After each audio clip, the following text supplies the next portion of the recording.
Аузу биллахи минаш шайтанир ражим. Бисмиллахир рахманир рахим. Аллах Таалага чексиз мактоолор болсун. Жана акыркы пайгамбарыбыз Мухаммад Мустафа саллаллаху алейхи ва салламга Аллахтын саламы жана салаваттар болсун.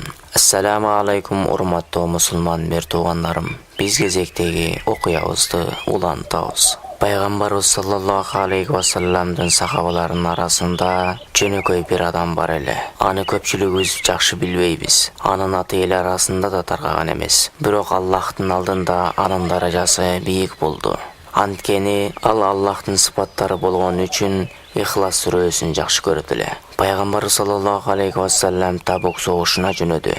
Сапар оор. Жол узак болгонуна карабастан сахабалар согушка аттана баштады. Ошол учурда катуу ооруп төшөгө жатып калган Муавия бин Муавия согушка аттана албай калды. Анын катуу ооруп жатканына күбө болгон пайгамбар саллаллаху алейхи ва саллам анын үйүндө калуусуна уруксат берди.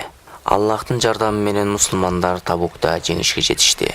Жеңиш менен мекенине кайтып келаткан пайгамбар саллаллаху алейхи ва саллам сахабалары менен эс алуу үчүн жол боюна токтошту. Түн кирип айлананы коюу караңгырык каптаган мезгилде Жабраил алейхиссалам түшүп пайгамбар саллаллаху алейхи ва салламга кайрылып мындай деди: "О Мухаммед, азыр туруп Муавияга кайып жаназасын оку" деди.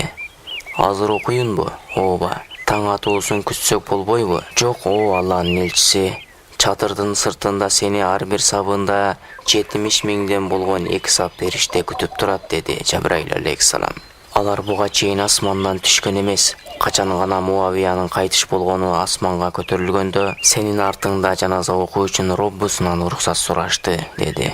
"О Жабраил, мындай сыйга жетүү үчүн Муавия кандай амал кылды эле?"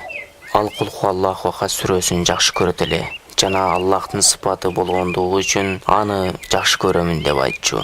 Ушул түнү пайгамбар саллаллаху алейхи ва саллам Жабраил алейхиссалам баштаган 140 миң периште менен Муавияга кайып жаназасын окуду.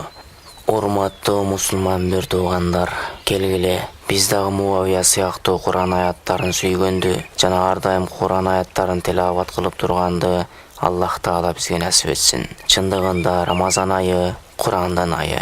Ассаламу алейкум ва рахматуллахи ва баракатух.